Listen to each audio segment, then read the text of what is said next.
ایک چور ایک باغ میں گھس گیا اور آم کے درخت پر چڑھ کر آم کھانے لگا۔ اتفاقاً باغبان بھی وہاں آ پہنچا اور چور سے کہنے لگا، اوے بے شرم، یہ کیا کر رہے ہو؟ چور مسکرایا اور بولا، ارے بے خبر، یہ باغ اللہ کا ہے اور میں اللہ کا بندہ ہوں۔ وہ مجھے کھلا رہا ہے اور میں کھا رہا ہوں۔ میں تو اس کا حکم پورا کر رہا ہوں، ورنہ تو پتہ بھی اس کے حکم کے بغیر حرکت نہیں کر سکتا۔ باغبان نے چور سے کہا، جناب، آپ کا یہ بات سن کر دل بہت خوش ہوا، ذرا نیچے تشریف لائیے تاکہ میں آپ جیسے مومن کی دست بوسی کر لوں۔ سبحان اللہ، اس جہالت کے دور میں آپ جیسے عارف کا دم غنیمت ہے۔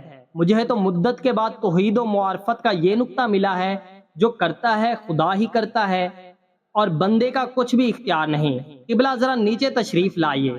چور اپنے تعریف سن کر پھولا نہ سمایا اور جھٹ سے نیچے اتر آیا۔ جب وہ نیچے آیا تو باغبان نے اس کو پکڑ لیا اور رسی کے ساتھ درخت سے باندھ دیا، پھر خوب مرمت کی۔ آخر میں جب ڈنڈا اٹھایا تو چور چلا اٹھا کہ ظالم، کچھ تو رحم کرو، میرا اتنا جرم نہیں جتنا تو نے مجھے مار لیا ہے۔